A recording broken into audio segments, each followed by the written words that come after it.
What if every mistake you've ever made had a weight to it? Every regret, every failure, every relationship that broke, every version of yourself you're ashamed of. What if all of it, every single piece, could be packed into a bag that you had to carry with you, everywhere you went, every single day, to work, to dinner, into bed at night? How heavy do you think that bag would be by now? This is the story of a man named Alex, and the suitcase he couldn't put down. It started the year his mother passed away. She had given him a suitcase just before she died, a dark leather case, worn at the edges, with brass buckles and a wide mouth that could hold more than it looked like it should. She pressed his hands around the handle and said softly, "Keep the things that matter, Alex. The lessons, the memories. They'll remind you of who you are." He never forgot those words, and so, from that day forward, Alex carried the suitcase everywhere. In the beginning it was light, small enough that it felt more like comfort than burden. He filled it with the things that hurt: a letter from an ex-lover, a stopped pocket watch from his grandfather, a torn diary full of his fears and his regrets, a photograph from a night his father never showed up. Each item felt important. Each one felt like proof that he was someone who paid attention, someone who had truly lived, someone who would never make the same mistake twice. And when the weight of it pulled on his arm, he told himself that was fine. That was the point. This is who I am. This is where I come from. So he held on. And the years kept filling the suitcase up. By 35, the suitcase was enormous. It had grown quietly, almost without him noticing. A failed project added here, a friendship that ended badly added there, a relationship that slowly fell apart, a promotion that went to someone else, a version of himself he had once believed in but no longer recognized. None of it dramatic on its own. But all of it together? He needed both hands to carry it now. He dragged it up staircases. He shifted it from arm to arm on long walks, jaw tight, shoulders aching, pretending it was fine. People noticed. His colleagues, the woman he was dating, his friends at dinner. They would glance at the suitcase, then back at him, and say nothing, because it had become such a fixed part of Alex that pointing it out felt almost intrusive. But it was costing him. Quietly and completely, it was costing him everything. At work, he would hold back in meetings, not because he lacked ideas, but because the suitcase reminded him, every single time, of the last time he had tried and fallen short. He would feel it against his leg like a quiet warning, and he would stay silent, and the moment would pass. In his relationships, he was always slightly somewhere else, present in body, but distant in a way people could feel without being able to name. He cared about people. He wanted connection. But every time someone got close, the suitcase pulled him back toward old evidence, old pain, old proof, that closeness was just loss that hadn't happened yet. He was living in two places at once, his body in the present, his heart permanently buried somewhere in the past. The breaking point came on a Tuesday evening in November. He had been passed over for a major project at work, given instead to a younger colleague who hadn't even been there 2 years.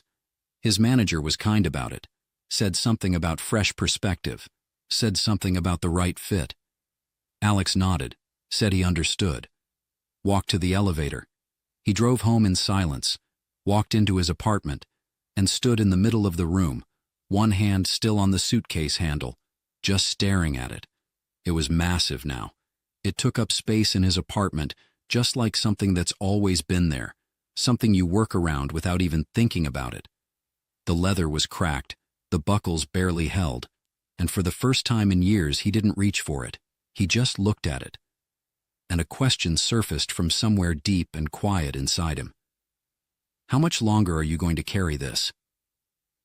That weekend, he ran into Lena at a small cafe near the park. They had shared a deep bond in their mid-20s, back when everything felt easy, and they were both completely open with each other. They hadn't seen each other in nearly 4 years, but they sat down together easily and talked for a while. At some point, the conversation slowed. Lena looked at him, really looked, and then down at the suitcase beside his chair, then back at his face.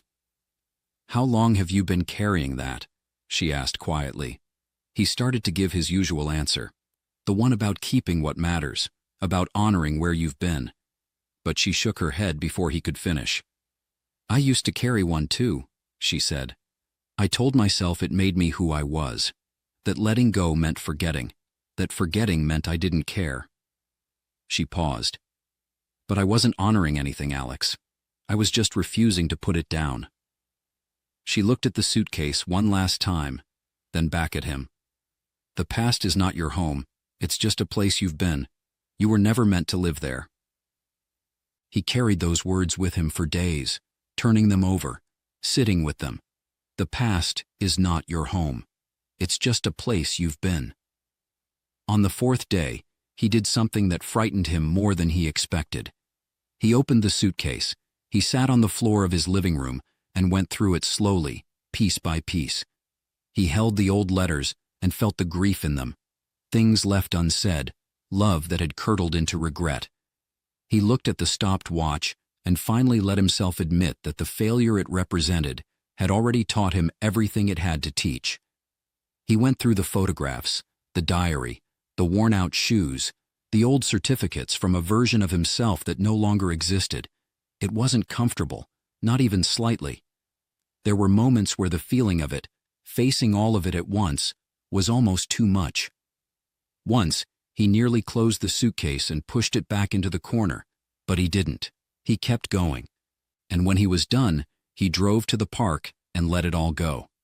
No ceremony, no rage, just quietly, deliberately, with the kind of honesty that real endings deserve. He said goodbye to each thing, not with bitterness, but with something closer to gratitude. And then he left the empty suitcase on a bench and walked away without looking back. The days that followed were stranger than he expected. His hands kept reaching for something that wasn't there. The mornings felt odd without the familiar weight of it. There were moments where the pull of old habits crept back in, the temptation to pick something up again, to protect himself the way he always had. But he kept walking. And slowly, almost without him noticing, things began to shift. He spoke up in a meeting and the idea landed well. He called the woman he had been pushing away and told her, honestly, that he had been carrying things that had nothing to do with her. He wrote a letter to the old friend he had let go of in pride, not asking for anything, just saying what should have been said a long time ago. None of it was dramatic. None of it fixed everything overnight. But something about moving through the world without all that weight behind him felt different. He felt lighter, more present, more like himself than he had in years. About 2 months later, on an ordinary afternoon in January, Alex was walking home through the park when he stopped. Nothing had happened. Gray sky, cold air, dry leaves on the ground. A completely unremarkable moment in a completely unremarkable day. But his mind was quiet. He wasn't replaying anything. He wasn't bracing for anything. He was just standing there, in the cold, with empty hands, present in a way he hadn't been in a very long time. He stood there for a moment, and then he smiled, a real one, small and quiet and entirely his own. Then he walked home, with nothing in his hands and nowhere else to be but here. Here is what Alex learned. And here is what I want you to hear. You were never meant to carry all of it. The mistakes, the heartbreaks, the regrets, the old wounds, they were meant to teach you, not to define you. There is a difference between learning from your past and dragging it behind you every single day. One makes you wiser. The other just makes you tired. Letting go is not forgetting. It's not pretending the hard things didn't happen. It is simply the decision to stop letting the past take up space in your present. To look at what you've been carrying and say, I've learned what I needed to learn from this. I don't have to hold it anymore. Your past shaped you. Every hard thing, every loss, every failure shaped you. But it does not own you. And it was never meant to be where you live. So before you go, I want to ask you one honest question. What are you still carrying? What is the thing, the memory, the regret, the old version of yourself you can't forgive, that you've convinced yourself you need? but has quietly been costing you your peace for longer than you'd like to admit. You don't have to let go of everything today. But maybe today, you take one honest look inside the suitcase.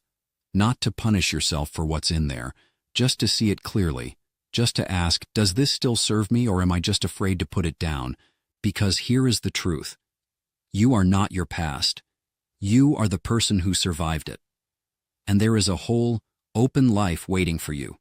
Right here, right now, on the other side of everything you've been carrying. Put it down. You are allowed to be free.